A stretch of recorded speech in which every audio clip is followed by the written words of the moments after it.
Good morning to everyone. Hi, hi. How are you today? Good. Hi there. You're welcome to unmute yourselves and say hello. Hi Hello. there. Hello. Hi. Good morning. Everyone got Morning, everybody. some rest last night? Uh-huh. Usual. I feel about Usual. the same, Norma. Usual, not so great, huh? No.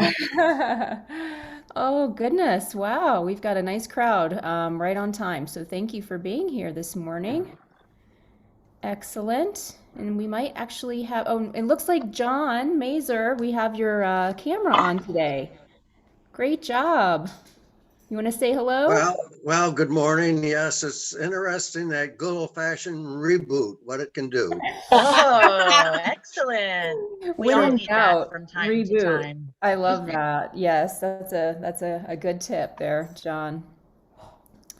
And then I see that we actually have another John, a Jon, on today. We don't see your picture, and I think that you popped in yesterday for just a little bit.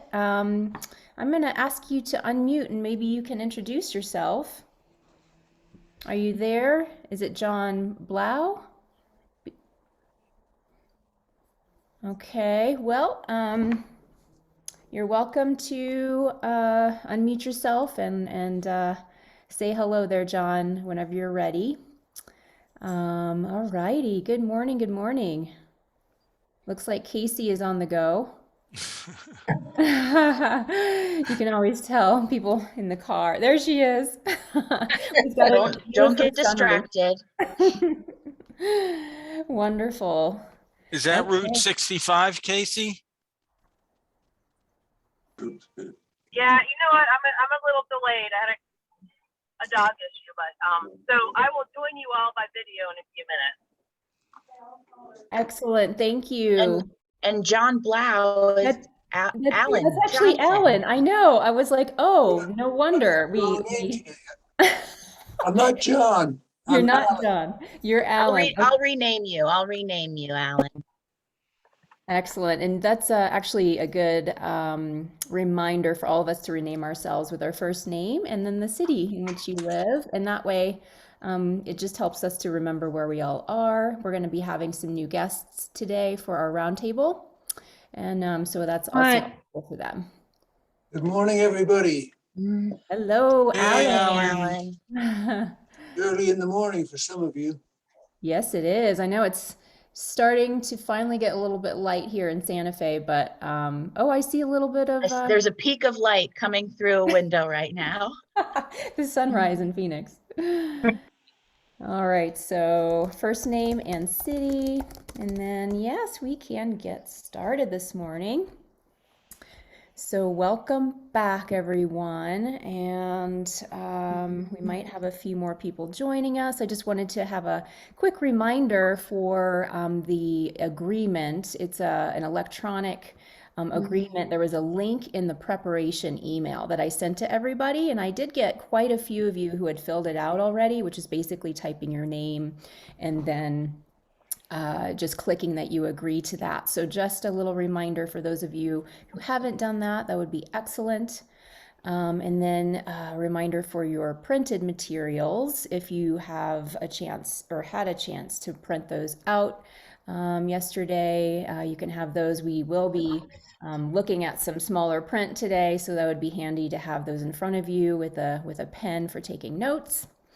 And of course, some water or coffee, whatever you might need for hydration. And I think that we are set to go then. So I'm going to start sharing my screen. And we can begin day number 2. Okay. Lots of windows. This looks dark. Okay. Hi there. Oh, okay. That makes sense too. So Genji and Denise, you were Robert yesterday. That's what's making sense. Okay. Sorry. So it was the renaming. I Excellent. tried to rename. I mustn't have done very well. I'll try it again. Okay, we can also help from our end Yeah, if I you can have do some. it from this end. Thank you. Okay, so are you seeing my screen share here? All right, okay, so we're just gonna quickly touch on these collaboration agreements again, just to please mute your mic if you ever have any background noise, but we want you to participate, so go ahead and unmute when you have something to say and contribute. To please listen deeply to one another as we share, and then to build on others' ideas by saying, yes, I hear you, and I have this other idea. Moving with intention because our time just clips through so quickly, and then being patient with technology as we work with Zoom and all our fun breakout rooms and everything. So just a reminder of those. And I wanted to start today with a little check-in exercise. And so this is kind of a short, easy, brief activity, and it's a way for us to check in with one another, but it can also be kind of powerful. So remember, this is something that you can do as a support group leader with your group.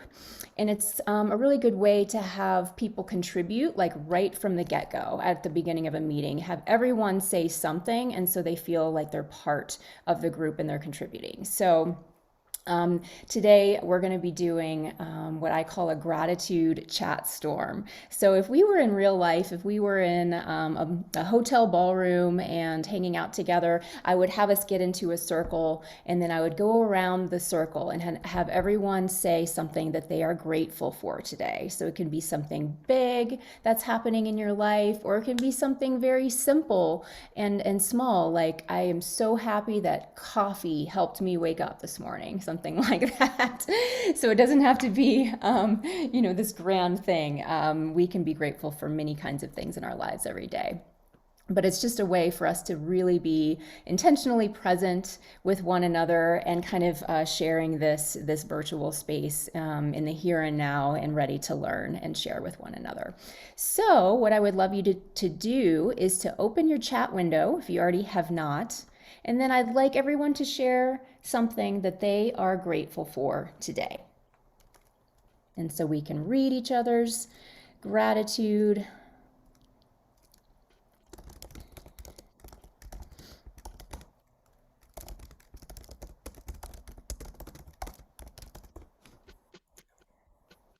Okay.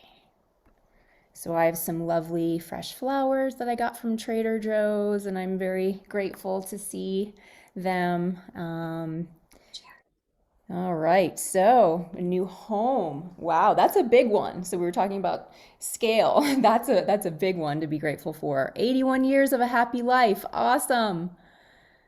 Yes. Oh, okay, it's a birthday of Norma's son. Alex says Chad is grateful it's Friday, woohoo! And he has the opportunity to get together with friends. Awesome. That's, you can't take that for granted during COVID. And oh, yes, our fur babies, our dogs, our cats. A new job. That's awesome. Alex is grateful for travel this weekend. Alex, if you want to unmute and let us know where you're going. Sunny morning. Family and friends. Yes. So as you're thinking about things you're grateful for, and you're reading the gratitude chats from other people, how does that make you feel? Is it uplifting?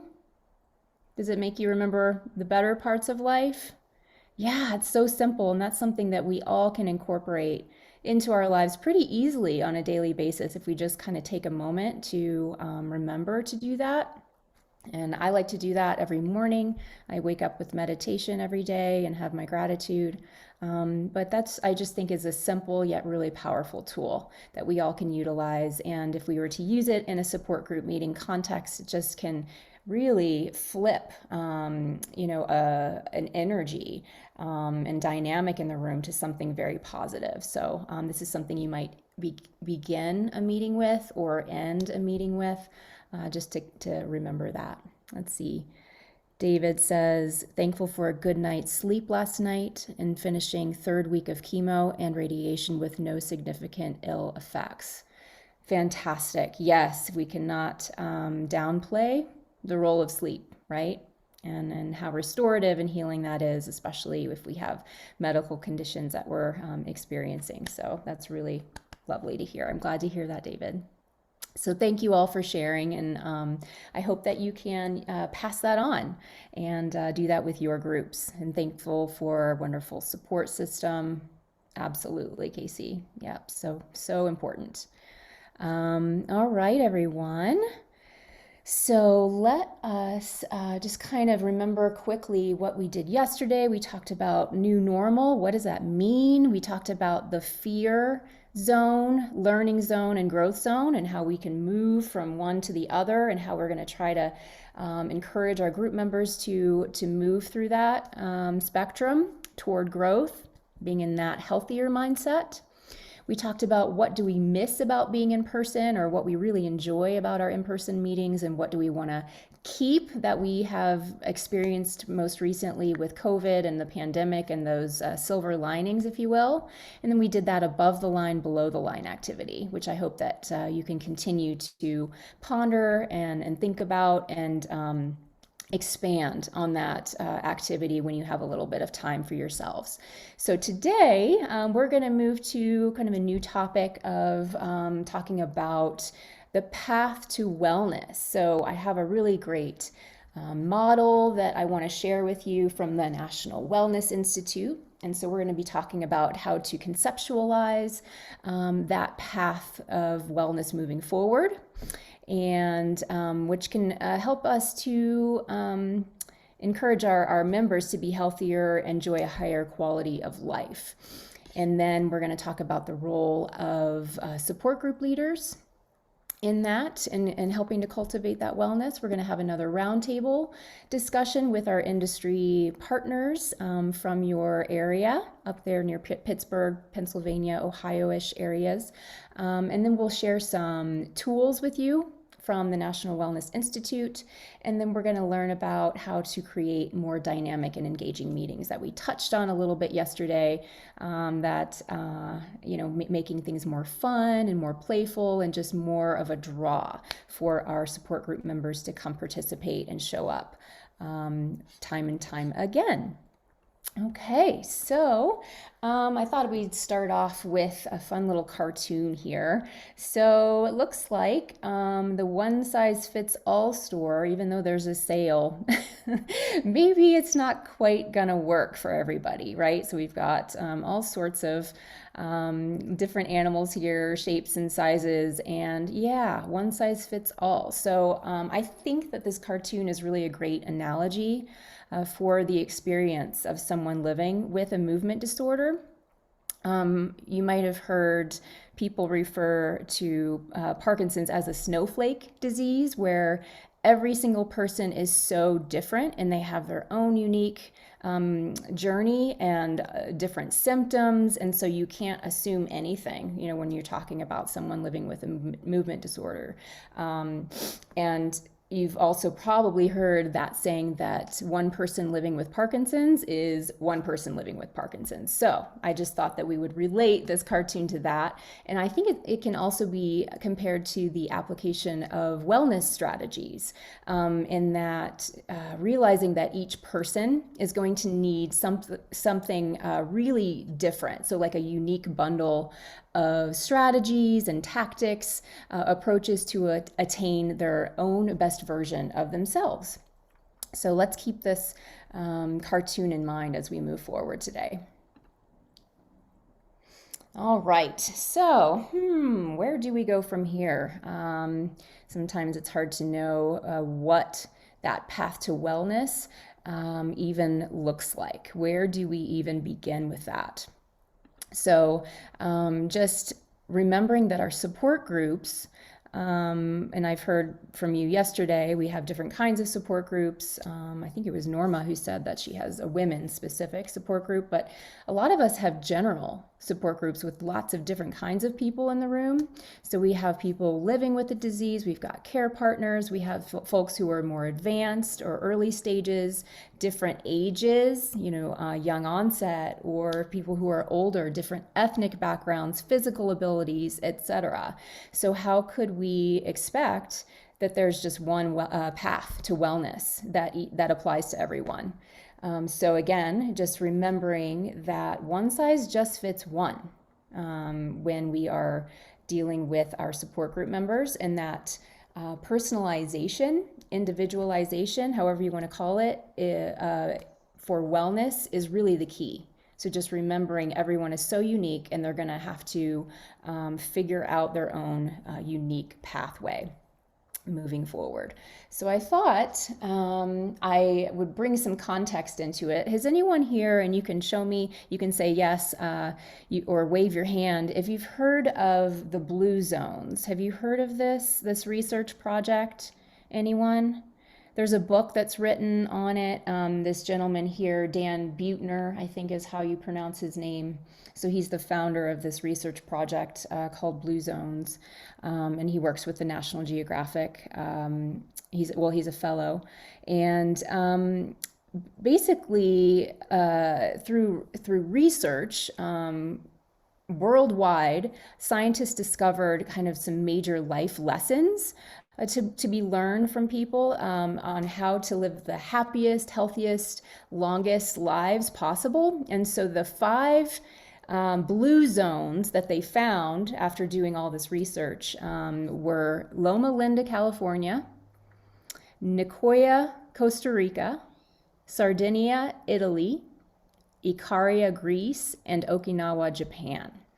And so these are the places where they found the happiest, people living the longest lives there and the healthiest lives. And so they're trying to figure out what were their secrets. And you can see here this screenshot that I took. It was from a TED Talk, I believe, or maybe it was just a webinar. I can't remember. But Dan is going through his secrets, the 5 secrets that he found. And you can see here that having a purpose, a life's purpose, is at the very top, right? And then under that would be kind of having a healthy lifestyle, which includes eating wisely, eating well. And then in the purple circle, you see moving naturally. And then a healthy environment is in there as well, in the smaller writing.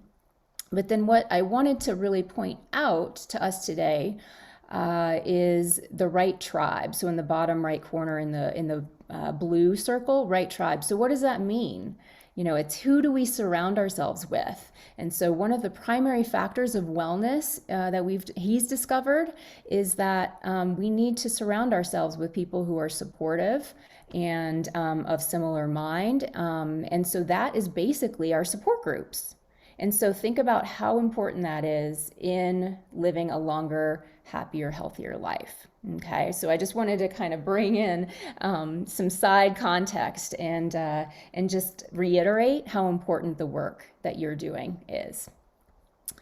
Okay, so let's start talking about wellness. What is wellness?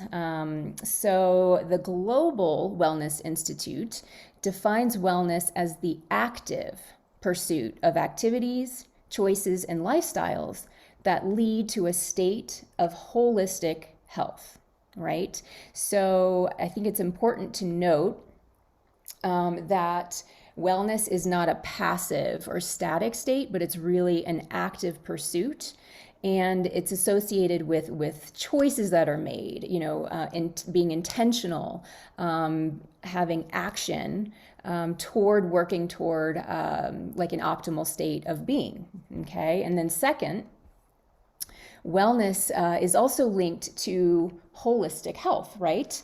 And so it's not just one avenue. It's thinking of the whole person and looking at it through various lenses. And then also, it's important to realize that wellness is an individual pursuit, and that we have self-responsibility to make our own choices and behaviors and lifestyle. But it's also significantly influenced by what's around you. So going back to the blue zones, and then, who's your tribe? What environment are you in? Are you eating healthy? Hopefully you don't live in a city with lots of pollution, things like that. So we have to take these actions and these choices for ourselves. And so to talk just very briefly about the history of wellness, large scope here. If you're thinking of like when people started actively trying to make healthier decisions, and there were systems created. It goes back 5,000 years when you really think about it, like Ayurvedic medicine in India, and Chinese medicine. So that's yoga, and that's acupuncture, and meditation, and all of these things. So I just love to think about, okay, well, when did people start to intentionally move toward wellness? So generally, we say 5,000 years. It's kind of interesting how we've gone from there to here. And so we have to, in these current times, we have this medical Western perspective, especially in the US, but sometimes it's helpful to go back to some of these deep roots from 5,000 years ago, and including more Eastern medicine and philosophy. How many here, I'm curious, does anyone participate in yoga classes? Or looks like Denise does, and Roger. Does anyone ever do meditation or mindfulness strategies? Yes, Alex and Chad and Roger. Yep. Yeah, Norma, great. Yes. So we need to be a little bit more open-minded and think more globally and holistically when we're thinking about wellness, and not just through that medical lens. And so on that idea there, I love this little infographic here. This comes from the Global Wellness Institute as well. They call it the health continuum. And you'll see that on the left-hand side here, the medical paradigm, it's like moving on a spectrum from going from poor health all the way to an optimal state of well-being. So the medical paradigm, just looking through that kind of strict medical lens, it's just a way to start feeling better. It's like treating and curing illness. It's corrective. It's compartmentalized. We might notice our doctors are very like, okay, they have their specialty, they only do this, and then you have to go to another doctor who looks at a different part, and it's very rare for them to like talk to one another, and you have to put the pieces together yourself. So that's the medical paradigm. Moving over to the wellness paradigm, that's where we're starting to look at people thriving, not just feeling a little bit better, but how can they thrive? How can they actively improve their health proactively? Being preventive and holistic, and having that individual responsibility instead of relying on the doctors to make all the decisions. And then it's really integrated into all aspects of your life, your lifestyle. So again, yes, just really starting to shift kind of that medical paradigm perspective into a wellness framework here. So let us start talking about our wonderful wellness wheel that I stole from the National Wellness Institute. And I recommend that you check out their website. They have really great free resources for people. You can just, I think you have to maybe put in your email address to kind of sign in, but then you can access tons of resources from their website. So this is their 6 dimensions of wellness model. And it looks like it was created back in '76. So it's been around for a long time. And I think it's interesting. I did a lot of research on wellness and models of wellness. And so they can really range.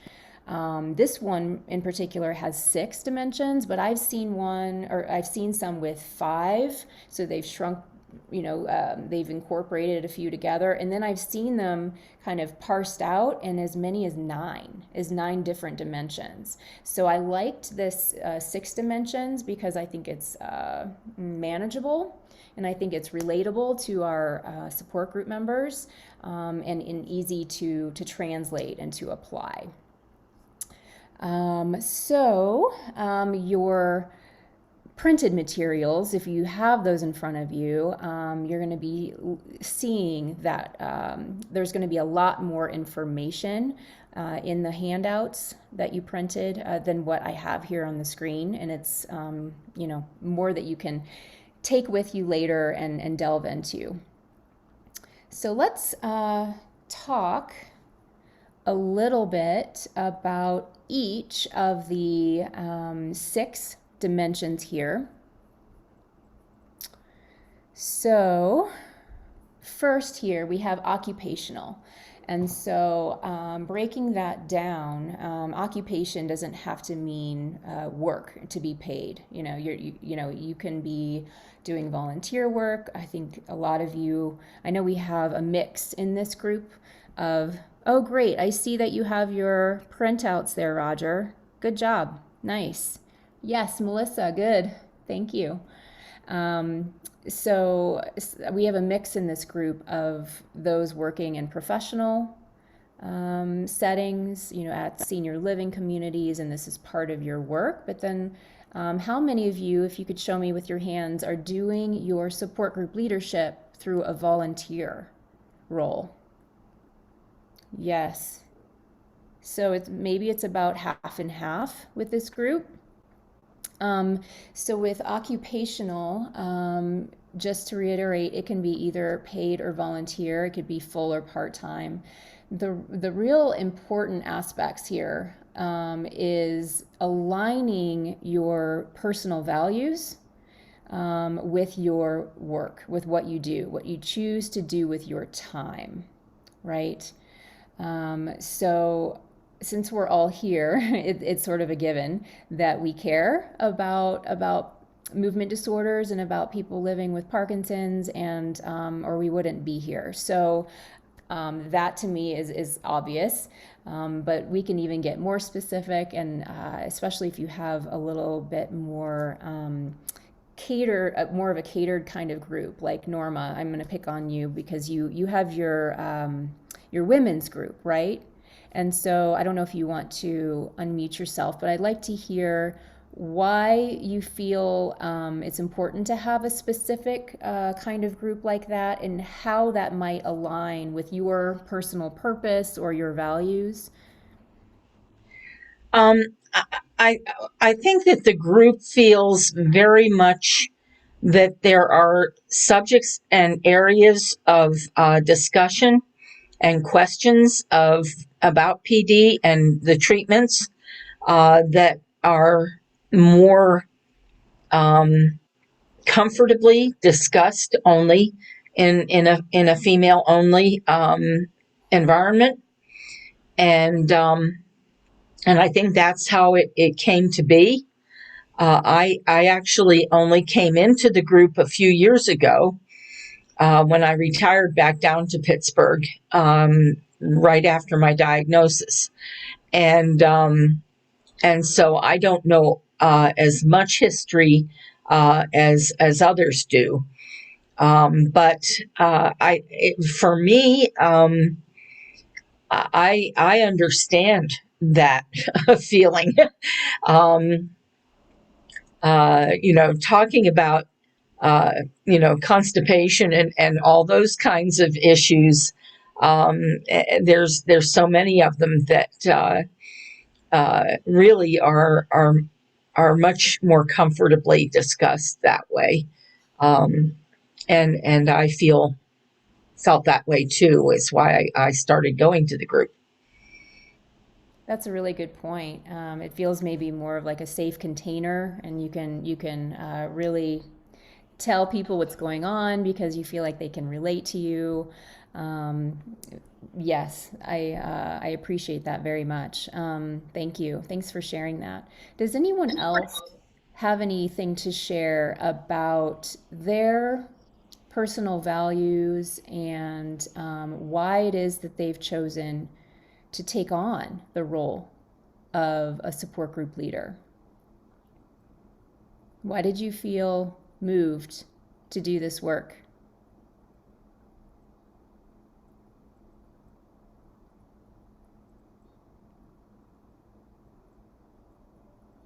Anyone have a thought? Are we still sleepy this morning?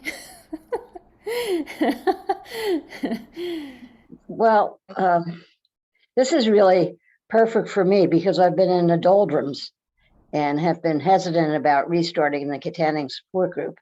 And it's good for you to remind me about why I started in the beginning. Wonderful.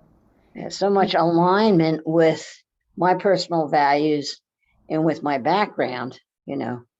I didn't have a doubt. I think David commented that he came out to visit us before we started the Katanning support group. And Dave and I, my husband and I, didn't have a doubt that we could do this. And because of our previous experiences, I'm a teacher, retired teacher. He's a retired Presbyterian minister. And our family value has always been service to others. Whether it was working through the Teachers Association or working through ministry or teaching school or whatever. And this aligns perfectly with our values as a couple. And thanks for reminding me. I need to get busy. That is fantastic. You sound like the dream team, Grace. Oh, I don't know about that. Maybe sometimes a nightmare, but no, Wow, we that's really appreciated doing this work. And since we've moved, and my husband's had several medical challenges, this has been the year of the doctor. We have to get ourselves back in the swing of things. I see. Okay. Well, yeah, sometimes we need that little extra outside trigger, to help us remember, oh, yeah, that's how it was before. But yes, we're all in this strange COVID pandemic mind, and we can get bogged down, can't we? So, yeah, thank you for sharing that. That's really inspirational, Grace. I see Alan's hand. Hi, yes, I joined the group because after I was diagnosed, I felt it necessary to reach out and join others that were suffering the same and seeing if I could help out. I'm not actually the group leader. I help out That's on a wonderful. volunteer basis. That's so great. Are there several co-facilitators, Alan? There's one other person. One other person, so you share the responsibility? Yes, Okay. Kathy Brady. Nice. And so it feels like a team effort, and you can Yes, call on each other. That's really helpful. I'm hoping everyone here can, if you haven't gotten a co-leader, if you're the only person, then I just encourage you to try to recruit some help and share the load, because life happens, and sometimes you want to have that backup person, someone there to share. So thank you for bringing that up, Alan. it's a long time if you have meetings just once a month. So I feel it's important to have phone contact. So I do that several Okay, in between. times between. Great. Thank you so much. Yeah, that's perfect. Yep, sharing those responsibilities, and yeah, having volunteers is even more than two co-facilitators. It's helpful as well, just to have others waiting in the wings and willing to do some of that contact. That's great. I see Gingy. Hi there. Hi. You asked why we got into this. Mm-hmm. I knew somebody needed to do it. And so I said, well, maybe I could do it if somebody else was doing it. So Denise and I hooked arms, and she leads and I am beside her. I could not do it without Gingy and Deb Boring. It is a responsibility, but it is so much easier to have good, good help and co-facilitators that really help out with it. It just makes it a much easier thing to do. Absolutely, yes. The team approach is what we always recommend, and that helps a support group stay strong, and when you can have each other to fall back on as well. Yeah. So thank you all for sharing, and it seems like the inspirational, we're getting inspired from one another. And just going back and remembering what it is that, brought us to this in the first place. So thank you all for what you do. Roger. I debated whether I would share or not, but I have to. Okay. Let's hear it. Our support group leader was the same lady for 16 years. Last Thursday, I went to her husband's funeral. At the funeral home, they asked if anybody would share. So I said I would. He made a canoe, handmade canoe. He was very inspiring. The number 2 person said, I asked her if I would volunteer to be leader. Would she be my backup? She said her husband's not well and she wants to spend the time with her husband. So I said, fine. Then the wife, in honor of her husband, hosted a luncheon at Pastorific, an Italian restaurant. And everybody went around the room, shared just like a support group. Mm. Well, at that meal, I said, in honor of Richard, I will be the next support group leader. We will meet tomorrow at a coffee shop. And as an incentive, I bought everybody first cup of their own coffee. Wow. And it made me think I'm going to use it for marketing. Okay. Don't miss the next free cup. Wow.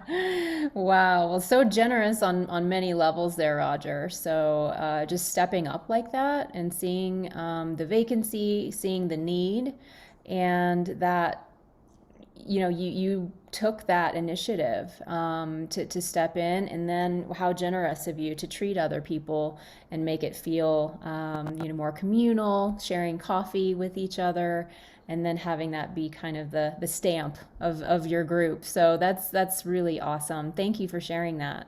If I didn't have PMD as a backup, I wouldn't. My wife told me, don't do it, you're too busy already, but I could not say no. Ugh. I will give up something else before I let our support group dissolve.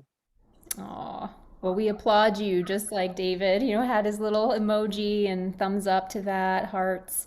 Thank you for what you do, Roger. And, you've got a wonderful heart and, yeah, lots of energy. One other thing. Yes. I'm not retired. I'm a professional grandpa. So maybe that's another part of your occupation, right? Is being grandpa and maybe babysitter sometimes. Okay, thank you for sharing, Roger. So yes, I hope that this reminds us, why we're here. So let us keep moving through. We've got 5 more dimensions to work through as far as our model is concerned that we need to take into consideration. And I just wanted to say to Rachel and Kelly, I haven't been keeping an eye on the chat, so if there's something that needs addressing. So the next dimension of our wellness model is physical. So that includes how we eat. We know how important that is with movement disorders and Parkinson's. And how about regular exercise? Haven't we heard that's like the most important thing that people can do to stay healthy. I know Chad is active in that, and he's leading classes. And I would hope that everyone here is involved in their own personal exercise routine, and sticking to that, and then also encouraging others to do the same. Seeking the proper medical care, right? And then educating yourself and educating others on holistic practices. So maybe that's something that you could think about inviting local practitioners in your area who might be doing alternative therapies or different kinds of movement to come and be part of your group meetings. Let's move on to the social dimension, which is contributing to community, and we are already doing that as support group leaders. So you're already on the track.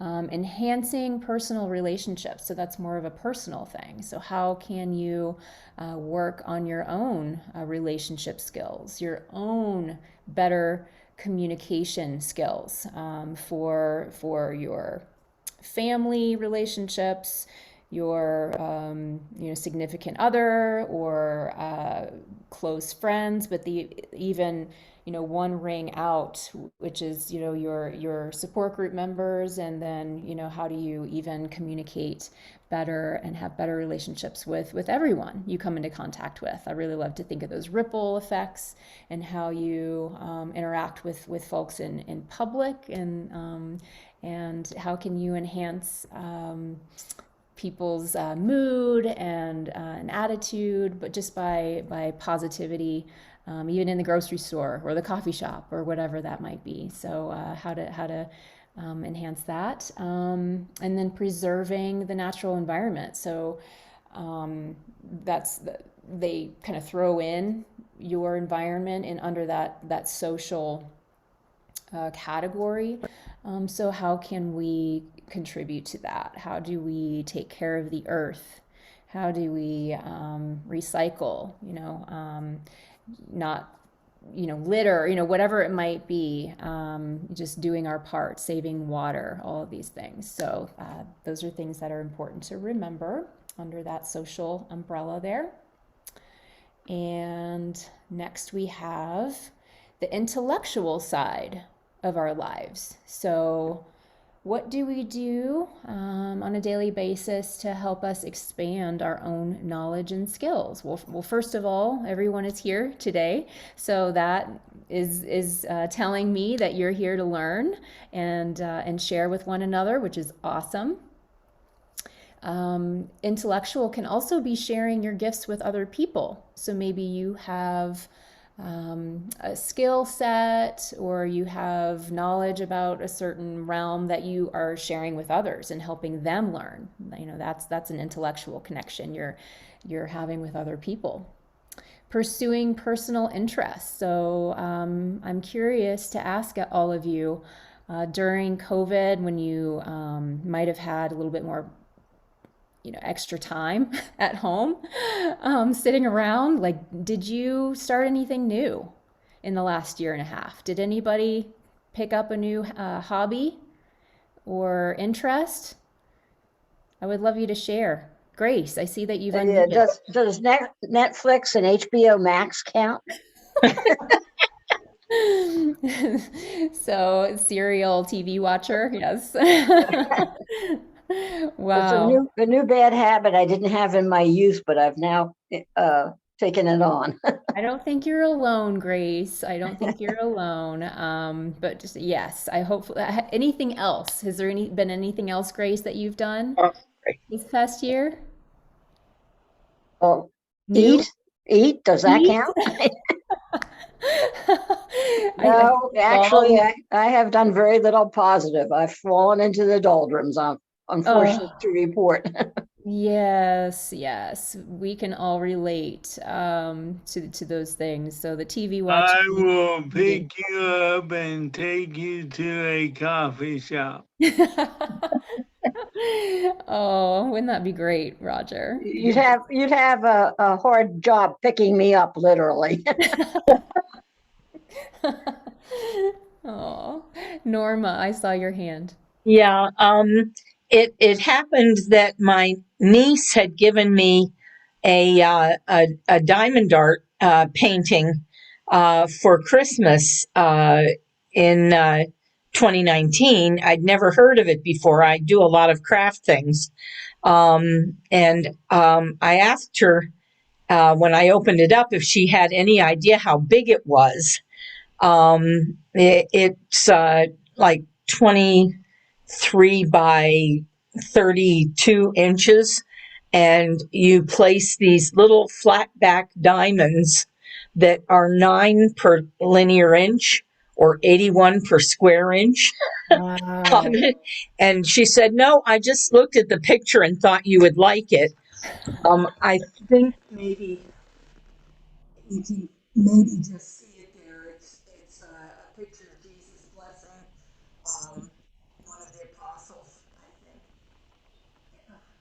Anyway, so I've done 3 more of them, and I'm Whoa. working on a 4th one that is of river rock at the headwaters of the Jordan River in Caesarea Philippi. I've been into the Holy Land 4 times and have had to postpone a 5th one from, I co-lead them from last October to this October, and a few weeks ago we got postponed again, and we're going to try for late April this next year. I also started doing mostly devotional, but also some just regular adult coloring books, and I have done hundreds of pages of coloring. Wow. That can So be very cathartic, can it? it's very calming, and whenever I'm upset, I can turn to one of those things, or whenever I'm just really at odds. Oh, almost meditative too. Yes. Thanks for sharing and good for you. Wow. Those I don't want to call them paintings, but the craft pictures that you're doing with the little, it's good for your hand-eye coordination and motor skills as well. So you're doing really cool things. That's so neat to hear. Anyone else have anything they'd like to share? Something new that they've learned or have done? Yes, Roger. I just want to thank Norma. It fits into a brand new category called art therapy. And you use both sides of your mind, and it has changed my life. Instead of saying I can't, it helps me say I can, I will, I am, I did. Art Thanks for therapy is wonderful. Roger, Thank you. my undergraduate degree was in music education, and I have also discovered an online uh, uh, business, a huge business that offers over 3,000 classes online.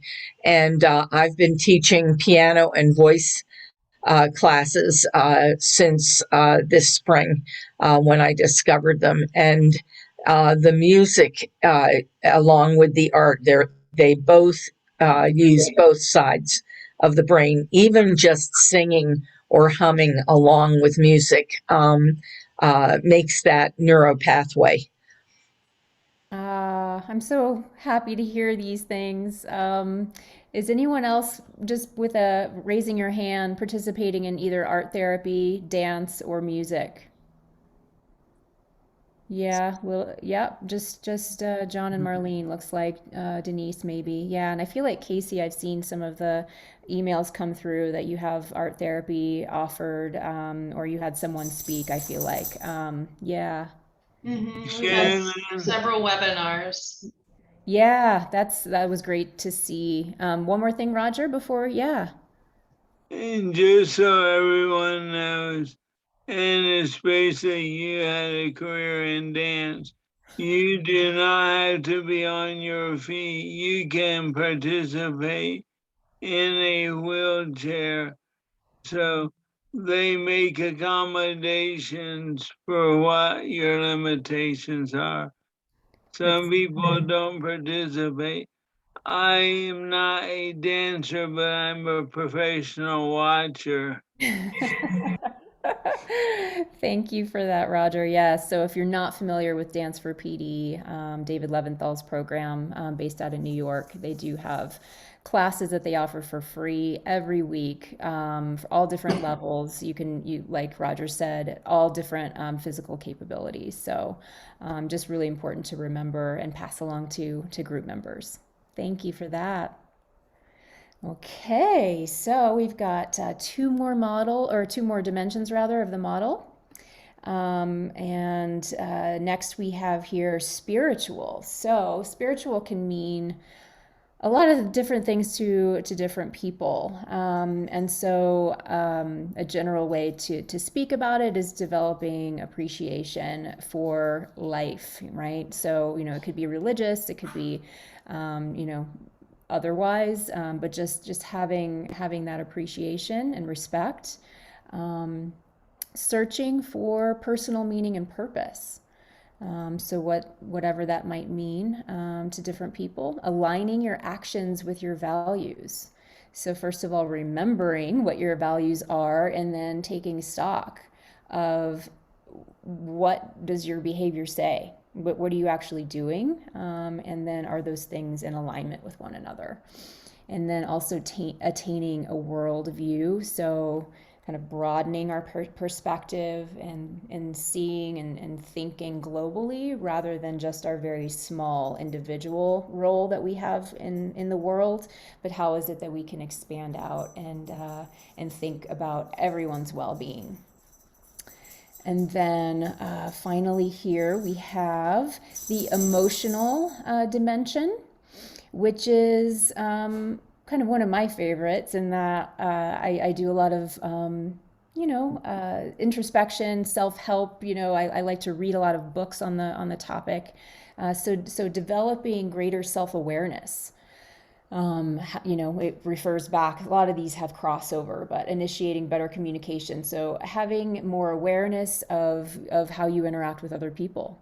And then there are strategies to do that. And you can read and take courses and all types of things. The ability to manage your feelings and your stress. So we kind of touched on that yesterday with the difference between the fear zone and then moving to the growth zone.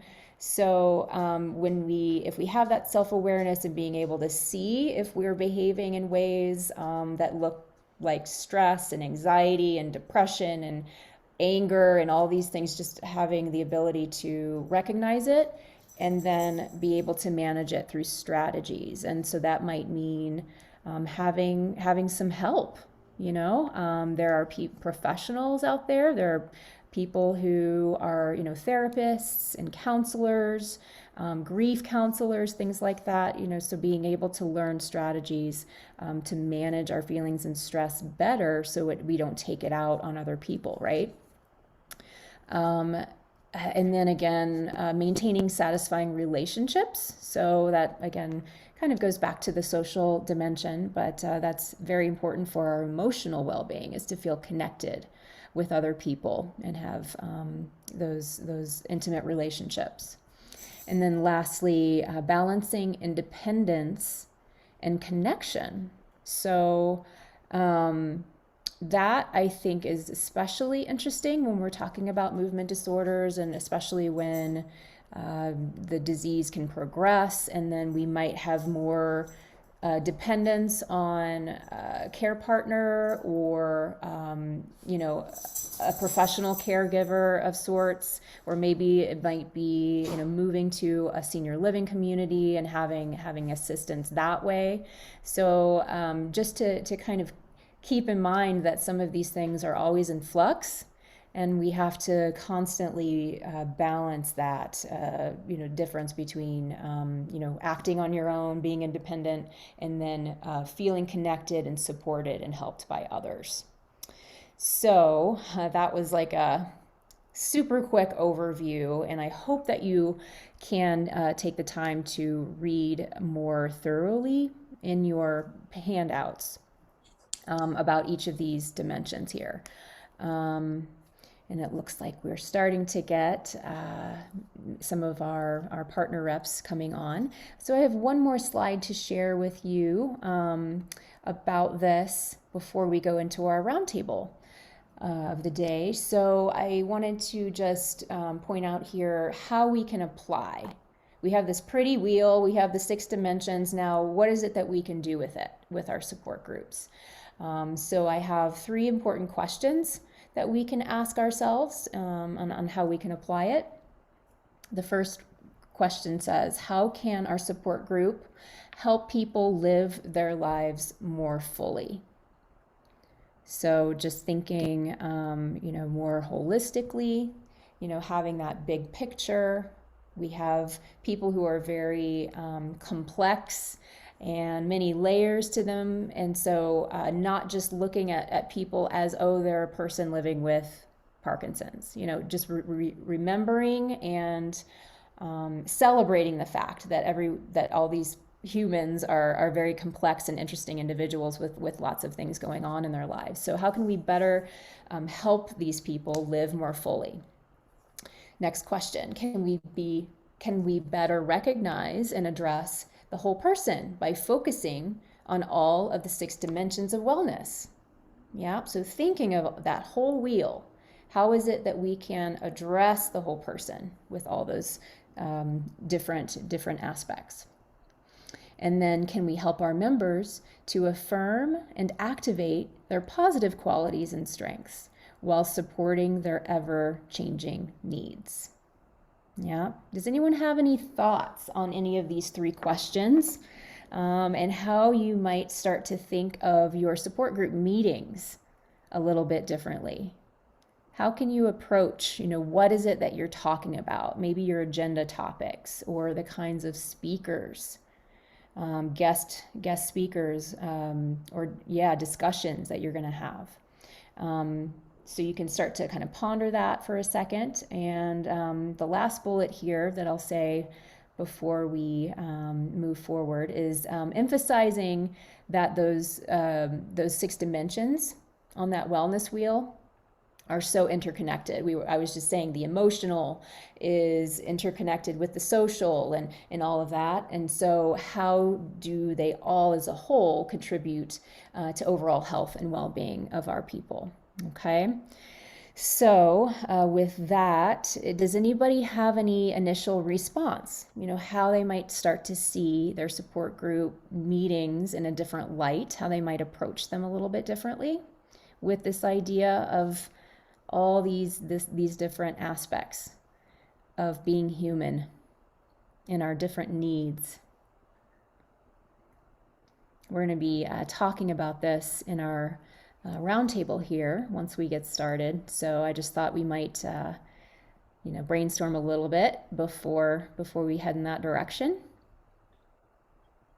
Any thoughts? Is this overwhelming?